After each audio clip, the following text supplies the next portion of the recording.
तोहरा दूधवा के नीक ना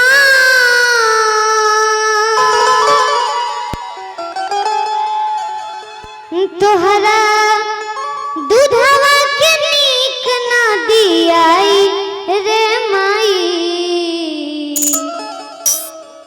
कि तोहरा ममता में सागर ना समय रे माई।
चांद से मांगे लो चमकत जोड़िया, सूरज से मांगे लो वरदान।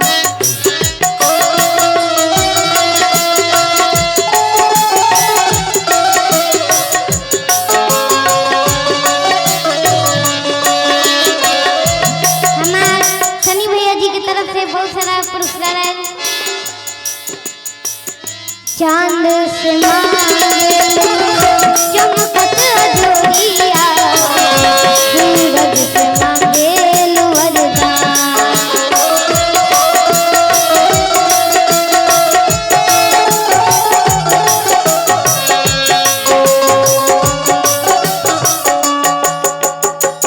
छोटिया के अमृत के दूधवा पिया के, बालका के कोरेलू जवान।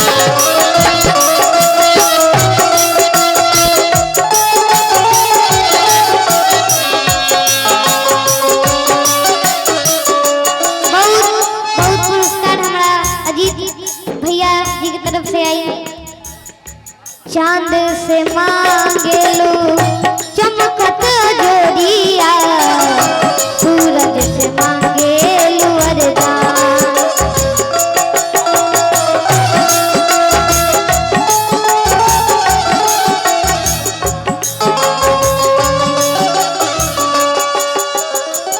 छोटिया के अमृत के दूधवा पिया के, बालका के कोरेलू जवान।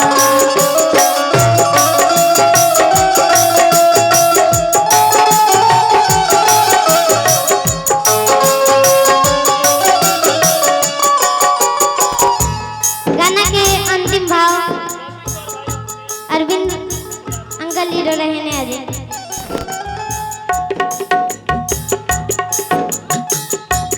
सारी सारी देहिया के देवेलू, सारी देहिया के देवेलू दवाई रे माई। तोहरा ममता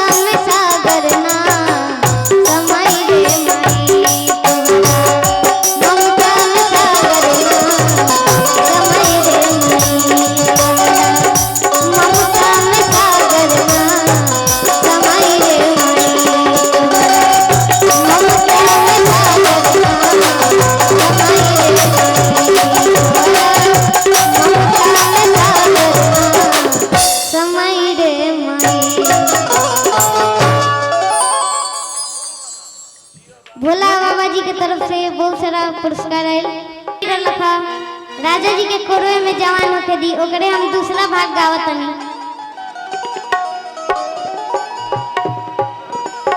बढ़ जाई घूमता उड़ के तनी पतो हो तो के राम सीखी बिहार है।